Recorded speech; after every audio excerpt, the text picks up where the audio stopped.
بسم الله الحمد لله والصلاة والسلام على أشرف الأنبياء والمرسلين نبينا محمد وعلى آله وصحبه أجمعين. bayan haka yan uwa muna muku fatan alkhairi tare da gaisuwa ta addinin musulunci. Assalamu alaikum wa rahmatullahi wa barakatuh.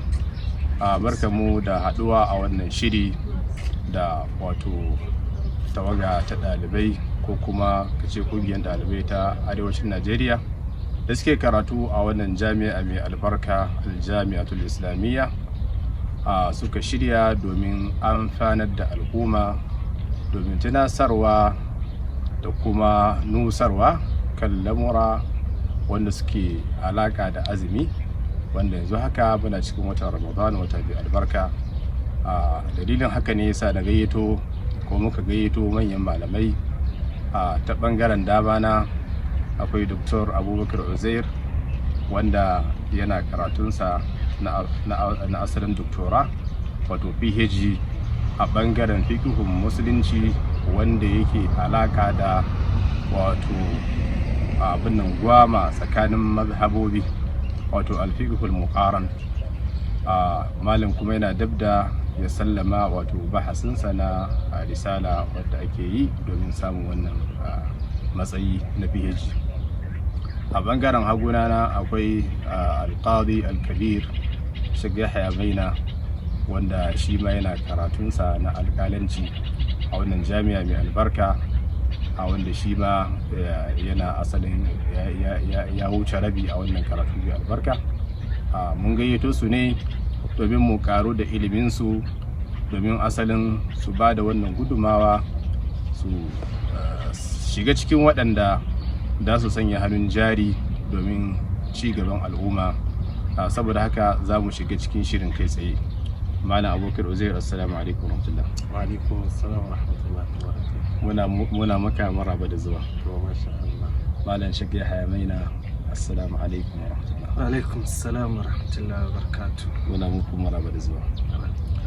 Gafata tunda muna magana akan azumi ne. To karan farko dai bai kamata mu ce wani abu ba sai mun san menene hakikanin azumi din nan.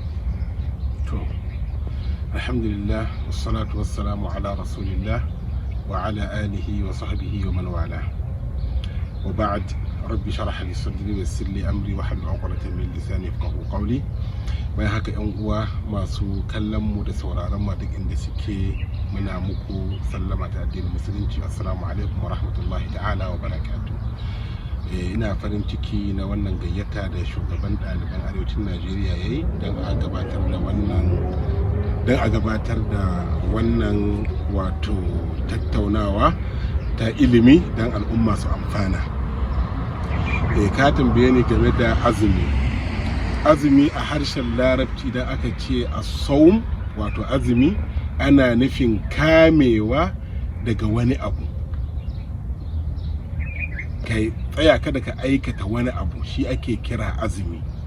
Shi yasa ya zo a cikin Qur'ani a cikin suratu Maryam, Allah tabaraka wa ta'ala yake cewa fa imma tarayinna min al-bashari ahadan faquli inni nadartu lir-rahmani sawman falan ukallima al-yawma insiya. Wato inni nadartu lir-rahmani sawman, ni nayi bakancan azumi ga Allah mai rahama, dan haka ba zan yi kowa magana ba.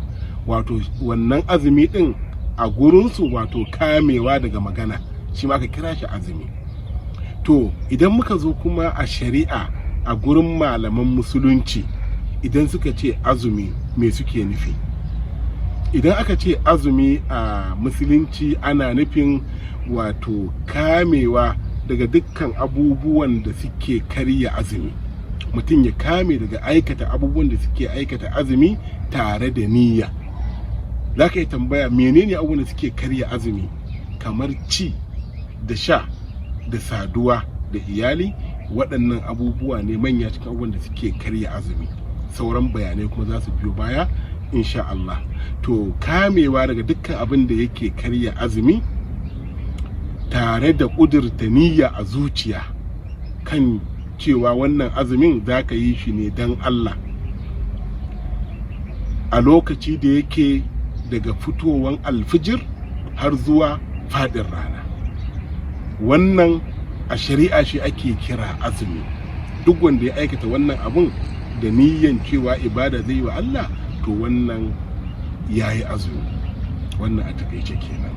To Allah gafarta malam, naji wasu suna cewa hatta ma mutum wato ya kame harcensa ko ganinsa ga barin abubuwan da Allah ya haramta, wai shi ma yana cikin hakikanin azumi.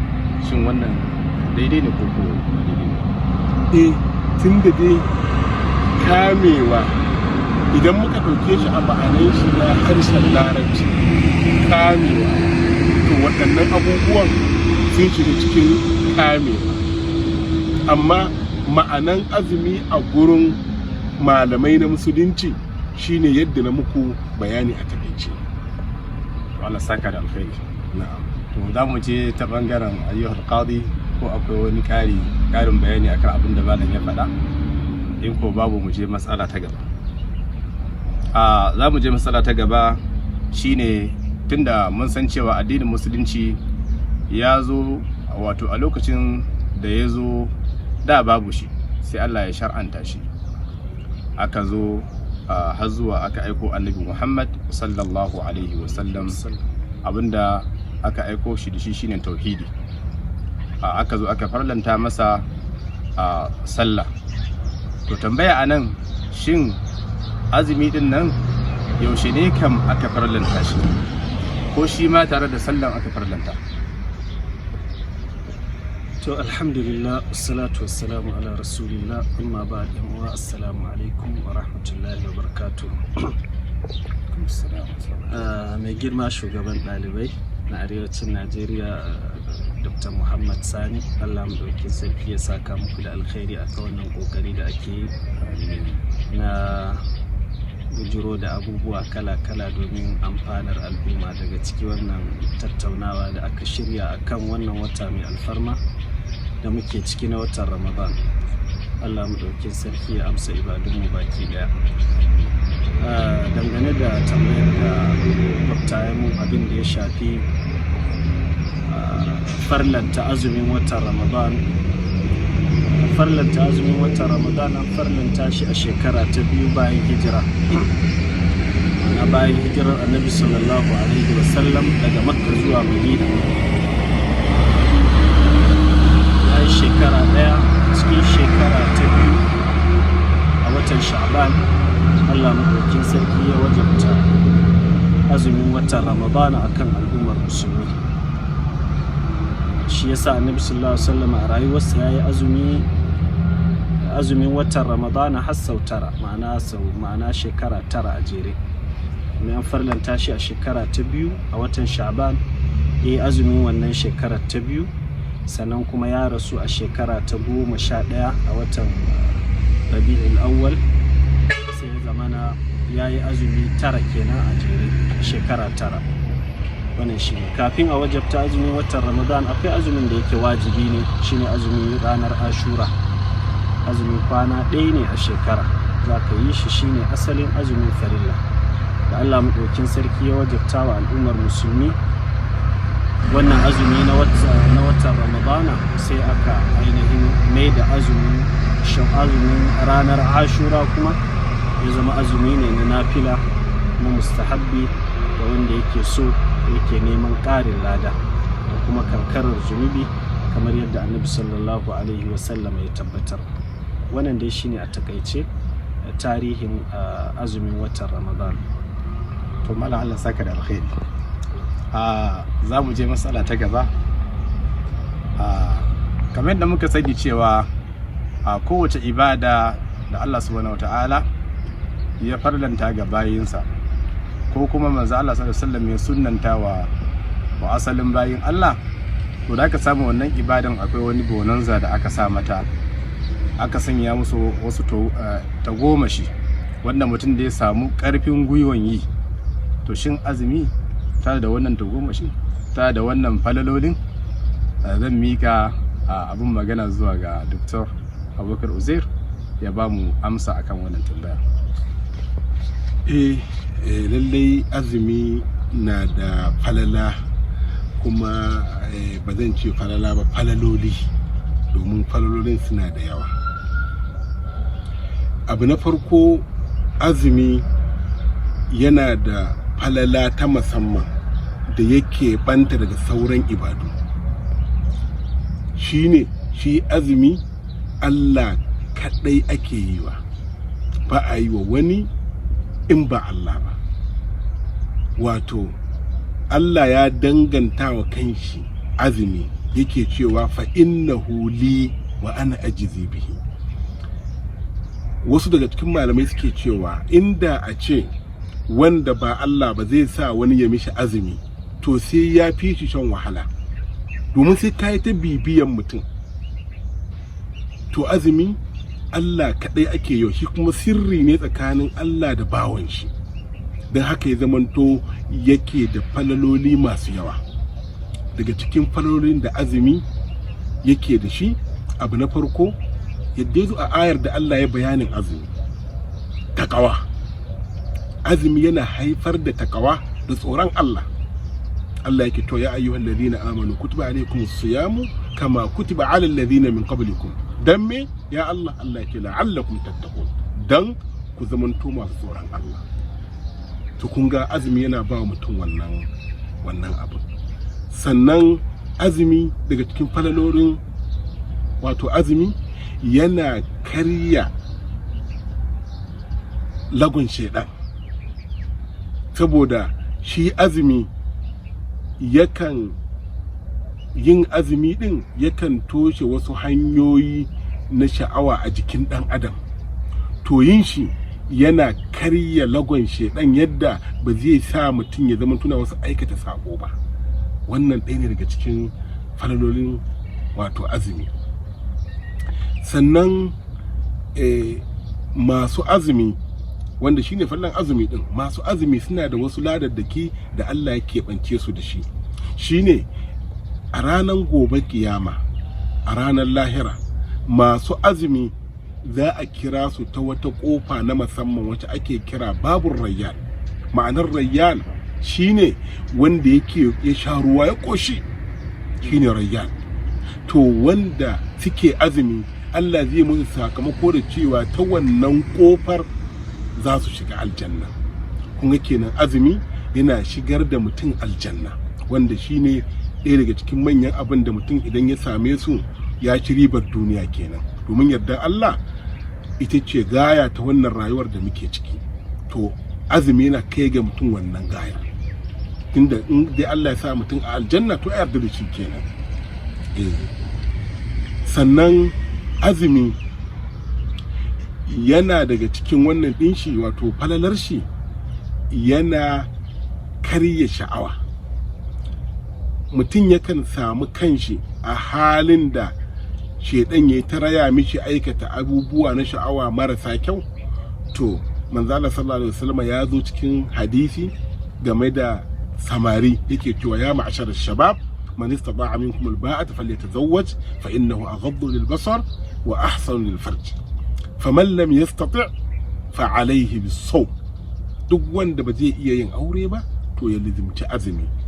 Manzala sama yake cewa fa innahu lahu wija, to da wannan azumin zai zama garkuwa gare shi, zai zama wato abin da zai tauye mishi wancan sha'awa. Sannan azumi daga cikin falalolin shi, Allah ya ambace shi cikin abubuwa da suke sawa ya ba da lada mai girma, yadda ya zo a cikin suratul ahzab والصائمين والصائمات والحافظين فروجهم والحافظات والذاكرين الله كثيرا والذاكرات التي أعد الله لهم مغفرة وأجرا عظيما.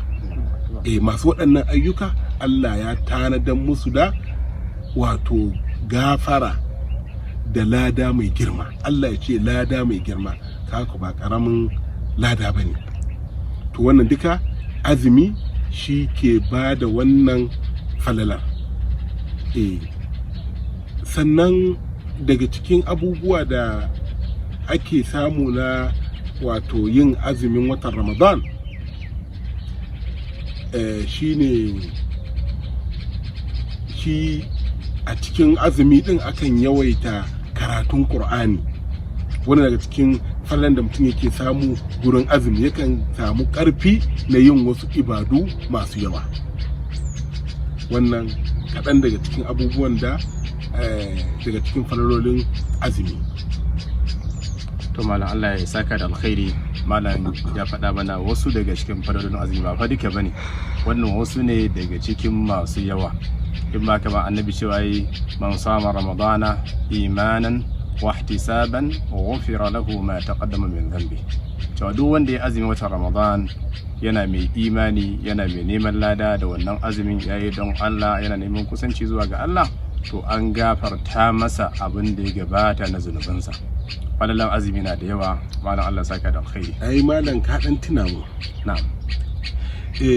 Daga cikin falalolin da ya kamata a ce mun ambata, faɗin manzo Allah sallallahu alaihi wasallama, lis-sa'imi farhatan, farhatun 'inda fitri wa farhatun 'inda liqa'i rabbi. Masu azumi suna da wata falala wanda shine farin ciki. Lokacin da mutum ya sha ruwa zai ji wani farin ciki, ya ji yanzu wannan wahalar ta kau. Azumin nan da ya ɗauko tun daga fitowar alfijir har zuwa faɗin rana, alhamdulillah ya kai shi, sai ka ji ya ji farin ciki. Sannan manzo Allah sallallahu alaihi wasallam ya ce akwai kuma farin ciki da zai haɗu da shi yayin da zai haɗu da mahaliccin shi ranar gobe kiyama. Allah ya samu daga cikin masu farin ciki a wannan rana. Sannan daga cikin falaloli manzo Allah yake cewa la khaluf fami sa'im atyabu inda Allah min rihil misk. Wato warin bakin mai azumi, wanda idan mutum yana azumi saboda rashin abinci da yake cikin shi, wani hamami zai dinga tashi haka a bakin shi, to wannan kanshin shi ya fi turaren almiski. Ya fi turaren almiski. Kaga wannan duka falala ce ta azumi. Kamar yadda dai malam ya faɗa muku, falalolin suna da yawa, wannan kaɗan ne daga ciki. Muna fata Allah ya amfane mu da waɗannan ɗin. Malamai sukan ambaci falalan abu ne kafin su fara bayani a kan shi, don a mutum ya san falalan, don ya fuskanci abin da zuciya sosai. Allah subhanahu ta'ala ya saka da alkhairi.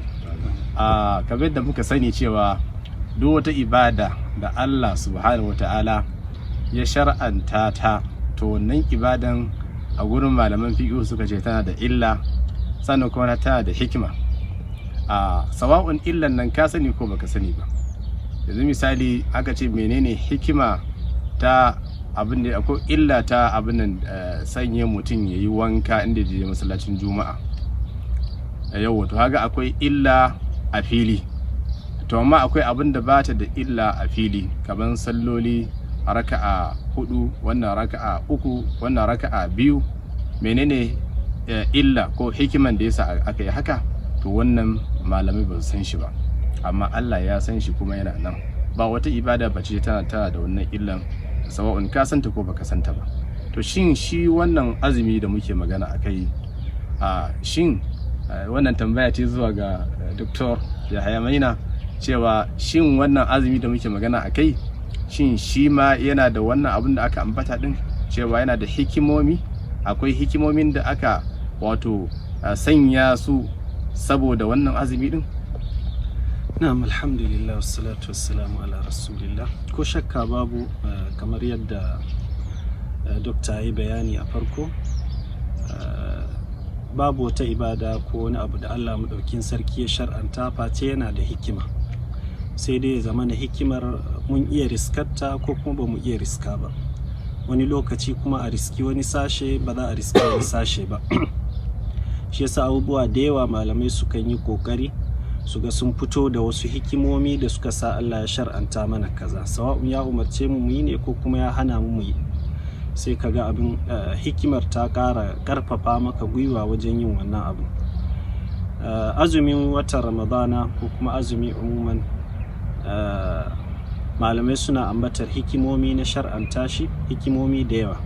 Daga cikinsu wanda Dr. Abubakar Uzair ya fara faɗa akan cikin falalolin azumi, da ciki akwai samar da takawa, samar da tsoron Allah, wanda shine ma ya zuwa aya karara da Allah mai sarki ya ce ya ayyuhal ladina amanu kutiba alaykumus siyam kama kutiba alal ladina min qablikum, sai ya ce la'allakum tattaqun. ma'ana Allah ya wajabta muku azumi kamar yadda ya wajabta shi a waɗanda suka gabace ku domin ku samu takawa, ku samu tsoron Allah. Shi yasa azumi babbar makaranta ce ta koyan takawa, ta koyan tsoron Allah da kuma ikhlasi da ta ibada zuwa gare shi, wanda azumi kamar yadda malai faɗa a farko yana cikin khasa'is ɗin shi ba a iya yin shi ma wani, ba a iya yin shi ba dan Allah ba. Shi yasa a wani hadithul qudusi annabi sallallahu alaihi wasallam yake faɗa, Allah madaukin sarki yake faɗa cewa illa sawm fa innahu li wa ana ajzi bihi. Ana duk aikin dan adam nashi ne, amma azumi nawa ne, ni zan yi sakayya da shi. Ba dan komai ba saboda tsananin takawa da ikhlasi da ke cikin azumi. Ba a iya yin shi ba dan Allah ba. Wannan shine. Saboda haka hikima ta farko a cikin azumi shine ainihin samun takawa da kuma samun tsoron Allah. Za ka ga cewa tun daga asuba mutum zai tashi ya yi suhur, ya yi niyya, ya ɗauki azumi, ba zai ci komi ba a ɗaki shi kaɗai, zai shiga ban ɗaki shi kaɗai, zai yi kaza shi kaɗai, ga ruwa a randarsa, ga ruwa a firjinsa a ajiye, ga abinci a kula a ajiye, amma saboda tsoron Allah, muraƙaba ta Allah maɗaukin sarki, sai ga mutum bai kusanci waɗannan abubuwa ba, ya nisance su saboda tsoron Allah. To wannan idan mutum ya koye shi a cikin makaranta ta azumi, to zai iya tabbaka shi a dukkan sauran ayyuka na ibada. Zamana za ka yi sallah dan Allah, za ka yi kaza dan Allah, sadaka za ka bayar, ba ruwanka wane yana kallo wane baya kallo, sai ga mutum ya samu takawa, sannan kuma ya samu ainihin ikhlasi da ta al'amari na ibada ga Allah maɗaukakin sarki. Hakanan suna faɗa daga cikin hikimomi na ainihin shar'anta azumi, akwai karya lagon sha'awa ta zuciya. Mutum ya yaƙi zuciyarsa, ya zama baya biye wa zuciyarsa. Domin ka lura abubuwan da aka haramta a cikin azumi duka abubuwa ne da zuciya take so. Kana ganin abinci, kana ganin kayan marmari, kana ganin ruwan sha, amma azumi ya hana ka taɓawa. Zuciyarka tana so. Ga iyalinka a kusa da kai, amma zuciyarka tana so, amma saboda kana azumi sai ya zama ka haƙura, ka ƙi yin wannan abu. Na fata an gane. Saboda haka wannan ma yana cikin hikima da ainihin malamai suke ambata abin da ya shafi ma'ana azumi, hikimar da Allah maɗaukin sarki ya shar'anta mana shi wannan azumi. Daga ciki akwai yakan shaidan. Shi yasa man watan Ramadan ya kama sai Allah maɗaukin sarki ya ɗaure shaidanu, saboda an shar'anta azumi domin koya wa mutane yaƙar shaidan. Shaidan yana so ka yi kaza, shaidan yana so ka yi kaza, shaidan yana zuga ka yi kaza. Azumi idan ya zo duka sai katange ka daga waɗannan abubuwa. Kuma dama galibi abubuwan da suke zuwa wa mutum, wanda shaidan yake kawata wa mutum, za ka samu suna zuwa ne bayan mutum ya ci, ya ƙoshi, ya sha, ya ƙoshi. To wannan sai ka ga shaidan ya zo ya ingiza shi ya yi kaza, ya ingiza shi ya yi kaza. To duka azumi sai ka ga ya kame gabanka, ya hana ka aikata waɗannan abubuwa. Wannan kaɗan daga cikin hikimomin da malamai suke ambata kenan mala akan hikima ta wajabta azumi. La'alla kuma hikimomin sun fi haka, domin Allah maɗaukin sarki shi kaɗai ya san adadin hikimomin da suke sa ya shar'anta mana wasu abubuwa, ko kuma ya halatta mana su, ko ya wajabta mana su, ko kuma ya haramta mana wasu abubuwa. Wannan shine a takaice mana. To mana Allah saka da alkhairi, bayanai lallai suna fitowa. Kai tsaye za mu je matsala ta gaba, wato shine abin da malaman fiqh suke ce wai sharaɗi. Me sharaɗi? Kuma shin azumi na da sharuɗan nan? Idan yana da sharuɗa ɗin, to guda nawa ne, ko kuma menene wannan sharuɗa na azumi din? Zan ba da tambaya zuwa ga Sheikh Abubakar Uzair. Tafaddal mashkuran. Na'am, alhamdulillah, wassalatu wassalamu ala rasulillah. Lallai azumi yana da sharuɗai, ko mu ce sharaɗai a Hausance, shurutu siyam. Su sharaɗan azumi sun kai kamar guda takwas. Karan farko dai shi sharaɗin ma. Yawwa, menene sharaɗi? Wato sharaɗi a istilahin malamai na shari'a, musamman malaman usul, su ne suke bayani akan sharaɗi. Wato shi sharaɗi shine abin da idan aka same shi, wato sharaɗi idan aka sami wannan abin to za a samu wannan ibada. Idan kuma ba a sami wannan abin ba to ba za a samu wannan ibada ba. Wato misali, idan mutum ya yi sallah tana daga cikin sharaɗanta yin alola. Idan aka yi sallah ba alola to babu wannan sallah. Amma kuma dan an sami yin alola kuma ba lalle ne a samu sallan ba. In ba sharaɗi ba ibada kenan. Ba sharaɗi ba ibada. Idan ba a samu sharaɗi sun cika ba, idan sharaɗai ba su cika ba, to wannan ibadar yin shi da rashin yin shi duk ɗaya ne. To lalle ba da kishirwa musamman sharaɗin.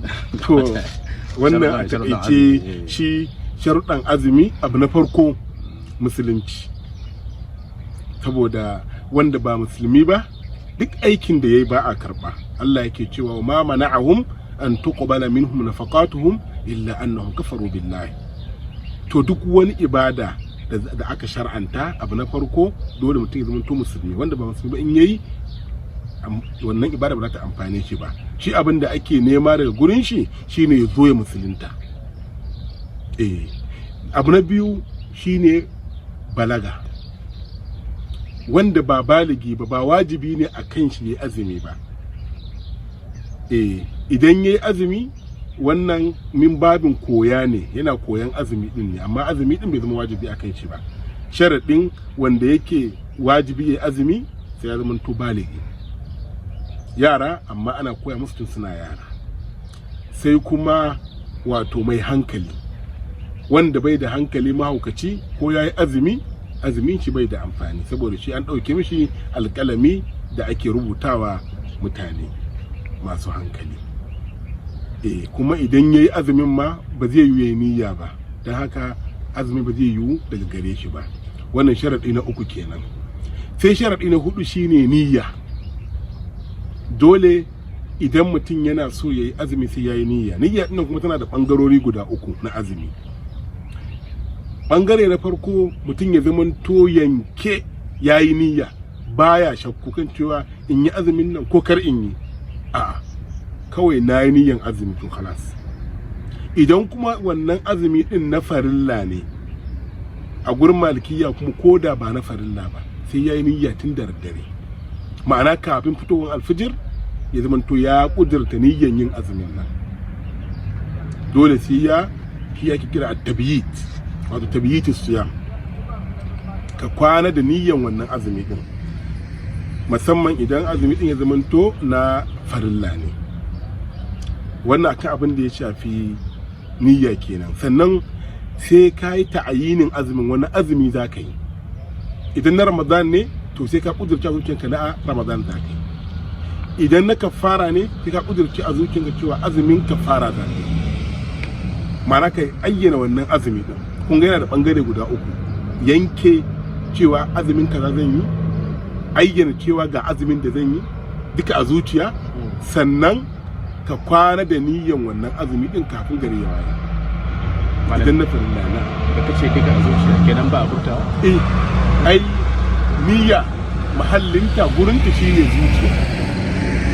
Ba a furta ta. Malamai suna cewa furta ta bid'a ne, bai tabbata ba a sunna. Na bata an fahimta. Akwai gurare kamar biyu da malamai suke cewa ake furta niyya. Shi ma din aka bibiya zaka iya cewa ba furta niyya bane. Kamar gurin yanka, mutum zai yi biyawa bismillah da kan cewa zai yanka wannan dabba, wannan malamai suna cewa da shi wannan za a yi. Haka nan a gurin daukan niyyan aikin haji ko umara, shi ma labbaik Allahumma umratan ana furtawa. In ka dauke shi a matsayin niyya, to waɗannan gurare biyu ne ake furta niyya, banda su ba a furtawa ko ina. Wannan sharaɗi na hudu kenan ko? Yawwa, sai sharaɗi na biyar na azumi shine al-iqama, wato sai mazaunin gida. Wanda yake kan tafiya yin azumi ba wajibi ne ba akan shi, amma in yayi da san ran shi kan cewa saboda ya kubutar da wannan nauyi da Allah ya daura mishi yayi, amma ba wajibi ne akan shi sai yayi azumi ba matafi. Haka nan amma wanne fi falala abin abinda manzo sallallahu ya ba da zaɓi akan kowanne mutum yayi sai malamai suka ce abin da ya fi idan mutum wato yin azumi din ba zai wahalar da shi ba to yin azumin ya fi, saboda shine aikin manzo Allah sallallahu alaihi wasallam. manzo sallallahu akwai lokacin da yayi tafiya zai tafi Makka sai ya zamanto yana azumi, ba mai azumi daga a cikin tawagar shi daga shi sai Abdullahi ibn Rawaha. To wannan ya nuna kenan yin aikin manzon Allah sallallahu alaihi wasallama ya nuna ƙarin falala, amma da sharaɗin idan azumi zai wahalar da shi ba. Wanda azumi zai wahalar da shi ya galabaita, to shi wannan abin da ya fi a kan shi shine ya ajiye azumi. Kun ga musulunci ta ko ina ya kawo mutum sauki. Yawwa wannan shine akan abin da ya shafi wato sharaɗi na al'iƙama, wato zaman gida. Sai kuma sharaɗi na 6 shine alƙudura. Ba wanda yake azumi sai mai iko ɗin nan kuma kishiyansa shine gajiyawa kuma yana zuwa ne ta ɓangare guda biyu, ko ya zamanto rashin lafiya ne ya bujiro mishi yana cikin azumi ɗin yadda ba zai iya ƙarasa azumin ba, to sai a lokacin ya halatta ya sha magani ya ci abinci ya samu ƙarfin jikin shi.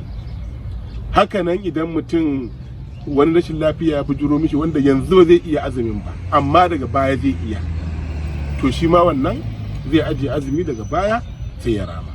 Akwai kuma wanda kwata-kwata ba zai iya azumi ba, yana da rashin lafiyan da ba zai iya yin azumi ba, kamar masu wato irin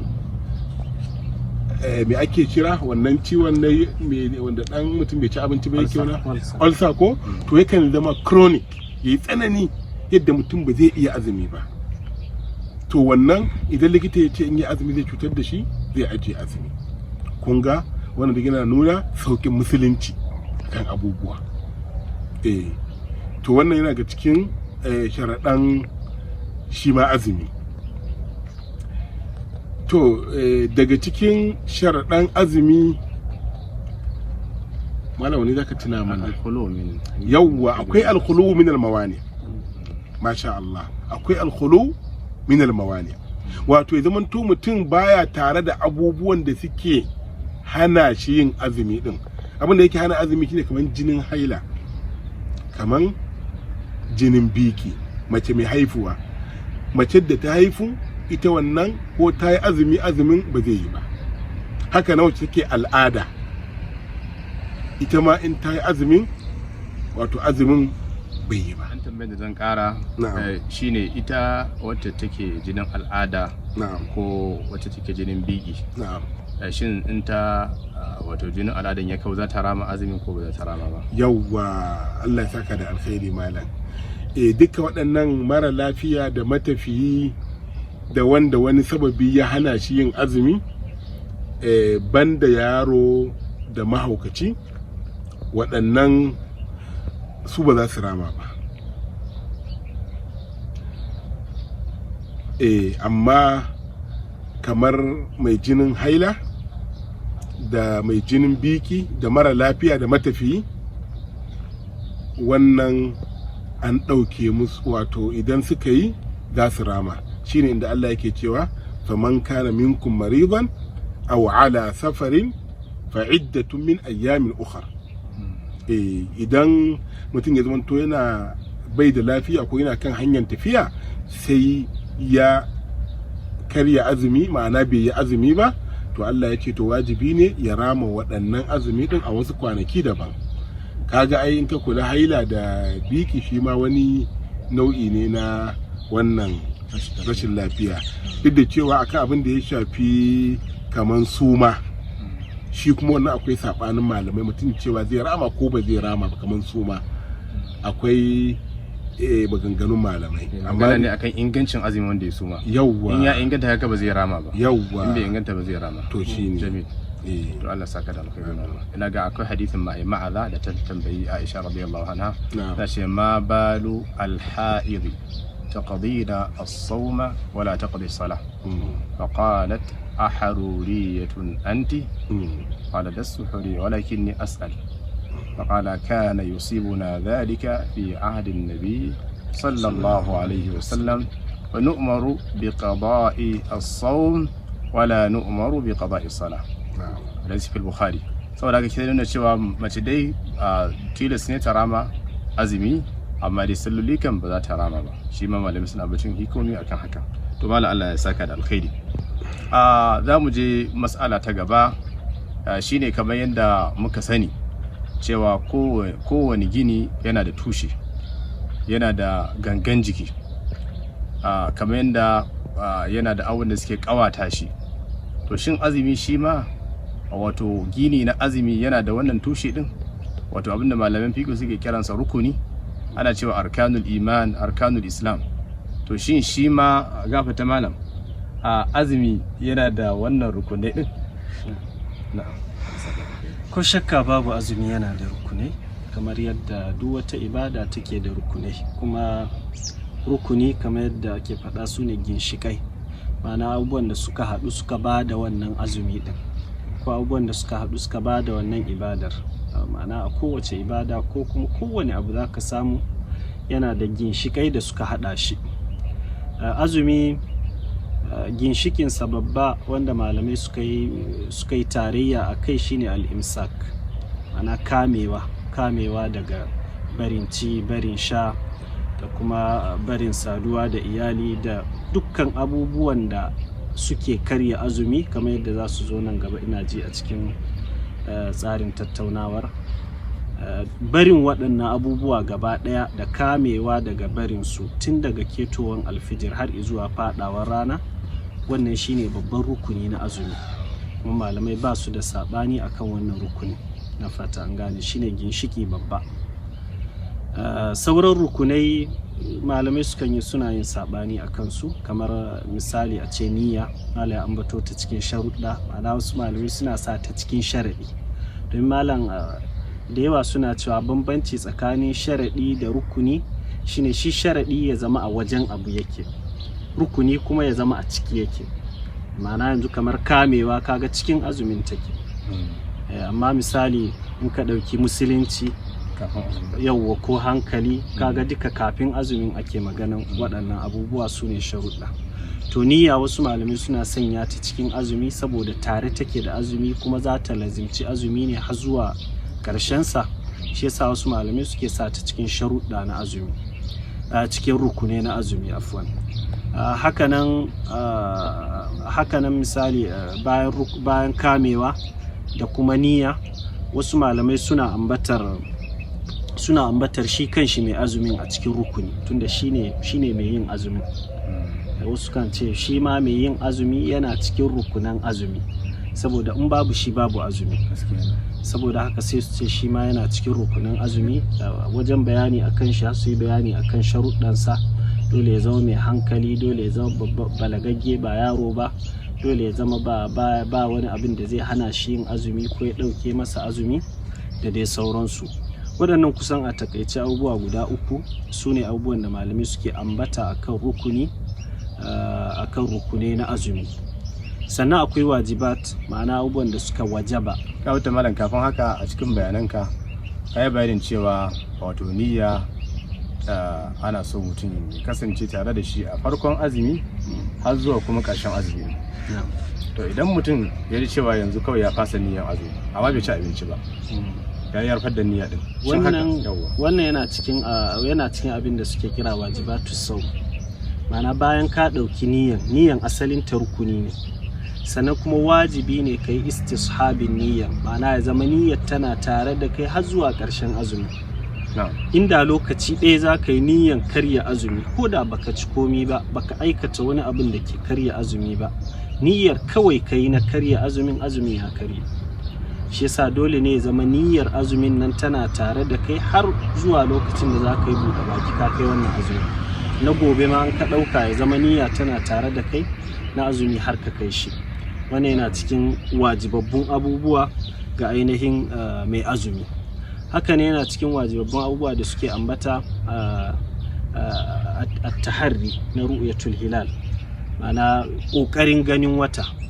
Wannan suna cewa wajib ne kifa'i, dole ya zama cikin al'umma a samu waɗanda za su tsaya su nemi wata nema na gaske, musamman ranar 29 ga watan Sha'ban a fita a tsaya a duba wata sosai ko za a gan shi. In an gan shi to sai a ɗauki azumi. Wannan tsayawan da za a yi na duba wannan watan yana cikin wajibatu siyam kamar yadda malamai suke kawowa, ma'ana wajibi ne ya zama an yi wannan. Hakanan suna cewa yana cikin daga cikin abin da yake wajibi ga mai azumi, saddu dari'atil iftar, toshe duk wata kofar da za ta kai mutum zuwa ga karya azuminsa. Karya azumin dama haramun ne, to duk wani abin da zai kai mutum ga ya karya azuminsa, wannan wajibi ne ya kiyaye wannan abu. Shi yasa daga ciki sukan kawo misali mutumin da ya san cewa in yayi wasa da matarsa misali zai iya saduwa da ita, baya halatta yi, wajibi ne ya kiyaye wannan din. Hakanan wanda zai je ya zauna gaban masu cin abinci ko gaban masu shan wasu abubuwa wanda kila su azumi bai wajaba a kansu ba, in har wannan zai kai shi ga karya azumi, to wajibi ne ya nisanci wannan abu. Mai kwaɗayi ke na mana. Yawwa mai kwaɗayi. To baya halatta wannan. Kuma wajibi ne mutum ya kiyaye wannan. Haka ne yana da cikin wajiban abubuwa da malamai suke kawowa na azumi, barin ƙarya, barin giba, barin namima da sauransu. Waɗannan duka wajibi ne mutum ya kiyaye su, saboda suna rage ladan azumi, har ma ya zama na mutum ba sa abu ya kai azumi ba shi da ladan komi in ban da ishirwa da yunwa da ya wuni da shi. Allah mu ɗaukin sarki ya kare mu. Wannan kaɗan daga cikin wajibabbun abubuwa da malamai suke kawowa kenan a babin azumi. Allah ya samu dace. Allah saka da alkhairi malam. Lallai bayanai sun fito. Tunda malam ya bayani akan wajibai, kuma mun ji bayani akan rukunai da kuma sharuɗa, to lallai ya kamata mu ɗan ƙara gaba mu je zuwa ga sunnoni ko abinda malamin fiqh suke karansa ladduba. Malam zai mana bayani insha Allah akan sunnonin azumi da kuma laddubansa. Tafaddala shaykhana. Alhamdulillah, lallai azumi yana da sunnoni da mustahabbai, wato abubuwa da ake son mai azumi ya aikata su. Kula da aikata irin waɗannan suna ƙawata azumi ɗin, suna kiyaye shi, suna ƙara mishi ƙarko, ma'ana abin da aka farlanta azumin don shi su tabbatu. Kamar yadda malai ambata mana, wato hikimomi da sirrika da suka sa aka farlanta azumi, to kula da waɗannan sunnoni da sauransu yana haifar da waɗannan abubuwa. Abu na farko, ga mai azumi ana so ya yi sahur. Ba a so mutum ya fara azumi bai sahur ba. Sahur din nan da duk abin da ya sauwaka gare shi, ba wai ka ci abinci kai tatil shine ka yi sahur ba. Dan dabino, ka dan sha ruwa, in akwai abinci zaka iya ci abinci ka dan wanda zaman tuno ka yi sahur. Manzala yana cewa ta saharu fa inna fi sahuri baraka. Da haka ana son mai azumi ya yi sahur. Abu na biyu, ana so ya yi buɗe baki. Idan rana ta faɗi, to ka yi ƙoƙari ka samu ka yi buɗe baki, ka nemi ruwa da ɗan dabinon ka ɗan sha, ka ci abinci. Ka gode wa Allah da wannan ne akan wannan nema. Ina daga cikin sunnonin azumi, ana so a gaggauta buɗe baki. Shi kanshi buɗe bakin sunna ne, kuma ka yi shi da zarar rana ta faɗi. Karka ce sai bayan an yi sallar magariba zan zo in ci abu. A'a, da zarar rana ta faɗi an kira sallah, to nemi abu ka ya wannan, ka gaggauta yin wato buɗe baki. Manzo sa mana cewa la yazalu nasu bi khair ma ajjalul fitr. Mutane ba za su guce suna cikin alkhairi ba matukar suna gaggauta buɗe baki. Hakanan ana son jinkirta sahur. Shi kanshi sahur din sunna ne, sannan ka jinkirta shi zuwa ƙarshen dare, shi ma sunna ne. Manzala sallallahu alaihi wasallam yayi sahur, sannan ya tashi yayi sallah, sahabin ya tambaya wa tabi ya tambaye sahabi minti nawa ne wanda gwargwado ne tsakanin sallan sahur din manzo Allah sallallahu alaihi wasallam da yin sallan shi yace kamar gwargwadon aya 50 malamai suna kaddara aya 50 din nan kamar gwargwadon minti 8 zuwa minti 10 dan haka ya zaman to ka kai sahur din karshen dare wannan shi ma wato mustahabbi ne sunna ne amma ka tabbata fa alfajir bai keto ba ka dakata Allah ya samu dace. Sannan yana daga cikin sunnoni na azumi idan mutum ya sha ruwa to yayi addu'a akwai addu'a da ya tabbata daga manzo Allah sallallahu alaihi wasallama dhahaba adh-dhama wabtallat al-uruq wa thabata al-ajru insha Allah.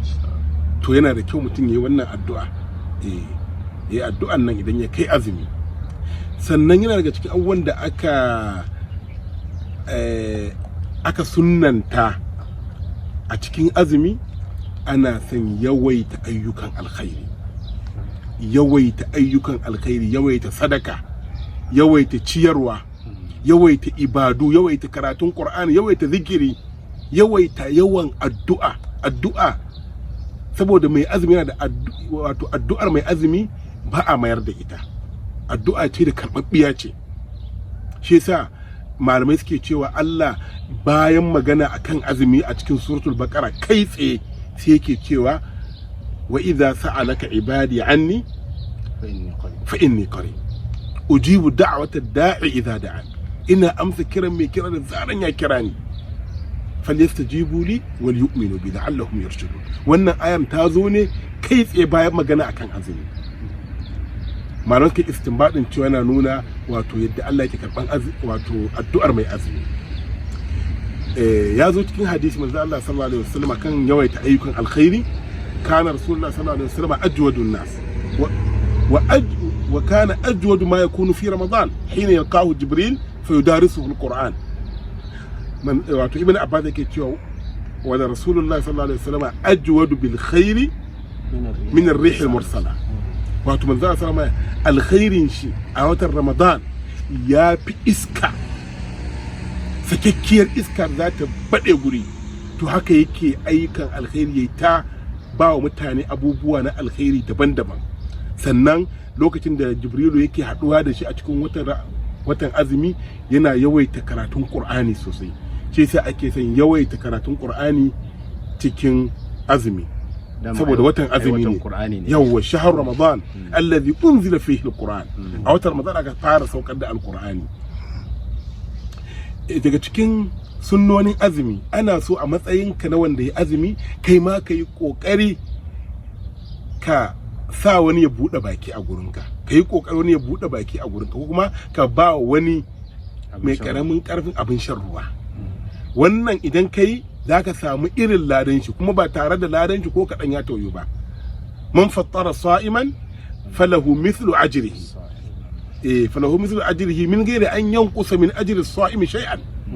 Wani abu ba zai tauyu daga cikin ladan wannan da ka bawa ba, kuma kana da ladan azumin da irin nashi.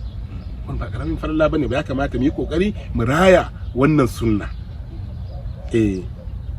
Sannan musamman a watan Ramadan lokacin da ake azumi na farilla ana son mutum ya yi umara in ya samu dama. Saboda manzo Allah sallallahu alaihi wasallam ya faɗa wa ɗaya daga cikin sahabbai din shi mata da take ba kukan cewa bata yi aikin haji tare da shi ba, yake cewa to ki yi umara a cikin watan Ramadan, saboda yin umara a watan Ramadan ta'dilu hajja, a wata riwayar aw hajjatan ma'i. Yin umara a watan azumi yana daidai da haji, ko kuma ma ka ce haji tare da manzon Allah sallallahu alaihi wasallam. Kun ga wannan yana nuna mana wato falalan wato sunnonin azumi suna da yawa. Don haka ina ganin za mu takaitu a kan waɗannan, in ba haka ba sunnonin suna da yawa kuma halkar ba wai ta tsawaitawa ba ce. To wannan kaɗan daga cikin wato sunnonin azumi. Allah subhanahu wataala ya saka da alheri.